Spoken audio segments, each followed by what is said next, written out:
Hi, hello, Vinny and Dragon here, and welcome to another video. I was invited to join the Tinkaton Fight Club for their first season of their draft team tour. Now, for those of you who are experienced people on my channel, you might be asking, what the hell is a draft team tour? And to that I say, I don't really know. Or at least I didn't know about a few weeks ago. But now I think I sort of have the basis and I'm going to give you an explanation. A draft team tour takes place over several weeks in which multiple different teams of players are drafted, and then those players work together to create multiple different drafts of Pokemon. These players can draft in various different formats with their various different playing styles, and overall it's up to the team how they really decide to go about these things.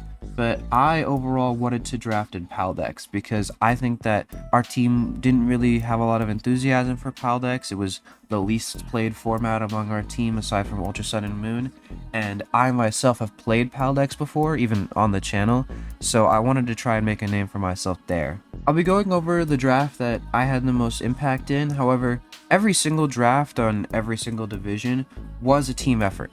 Because of the way that the team tour was oriented, I won't be taking over as a team and fighting every single week, so some weeks there won't be videos for the Tinkaton Fight Club. I hope that's okay with you. I'm trying to work out this schedule or whatever. However, every time I do battle, it likely will be with this team, and it likely will be in Paldex. I don't know, there might be some sort of variation, I can't promise anything. However, the team that I'm choosing to cover is the team that I myself put the most effort into drafting. Every draft was a team effort, and obviously shout out to M&M Party Pack, the team that drafted me. I wanted to give it my best, and I think this draft is still pretty good. With that, let's get into the review. Now, we got Wheel in this draft, and although there was a lot of team back and forth, I'm just going to say I for the simplicity of this video. Shout out to M&M Party Pack, again. They were absolutely crucial in helping me plan this team. I went back and forth with them a lot and stuff like that. Overall, obviously, it's a lot more than just a single player effort. However, I don't really have their permission to say what they thought and have them specifically on the channel, and I don't really want to go through all of that. So, for the sake of this video, I'll just have everything be what I drafted.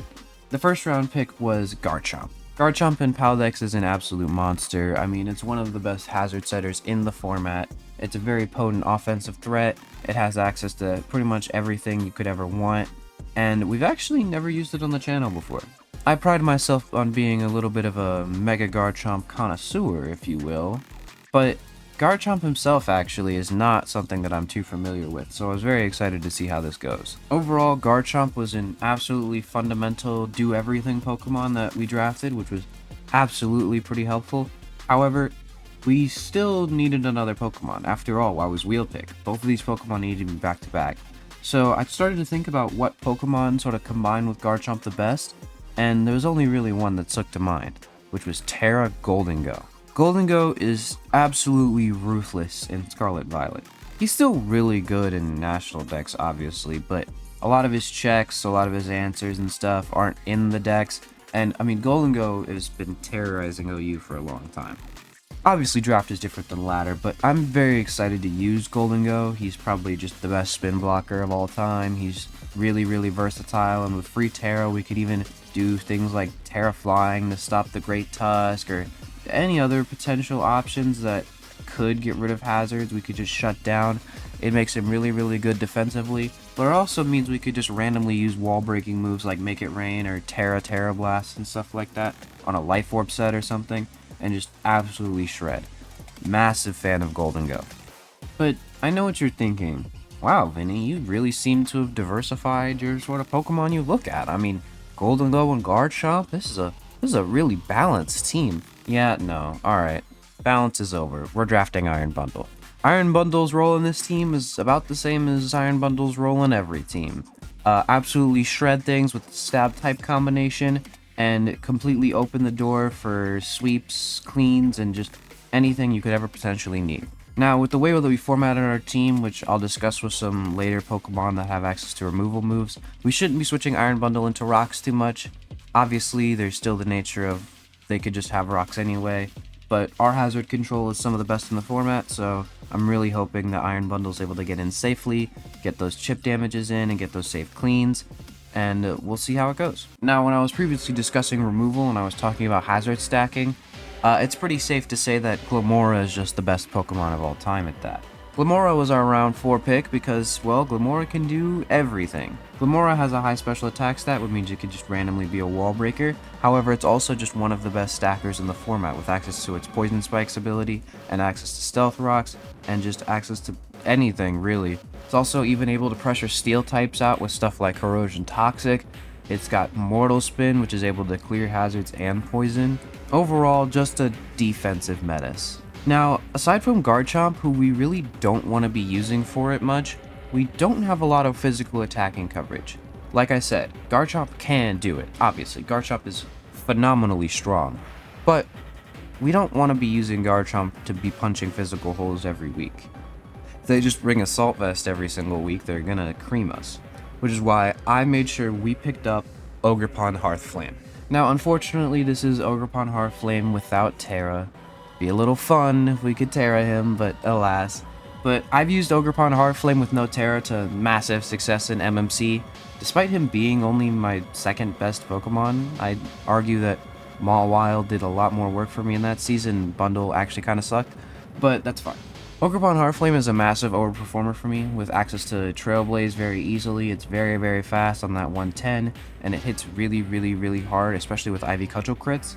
It's also pretty safe to run all of its coverage moves. It doesn't really run into 4 move slot syndrome that much. It's got great moves like Play Rough and stuff to help deal with the things that Fire and Grass can't hit, and just overall is incredibly solid. Now, despite already having a Steel type, on this kind of team, I actually think I want 2.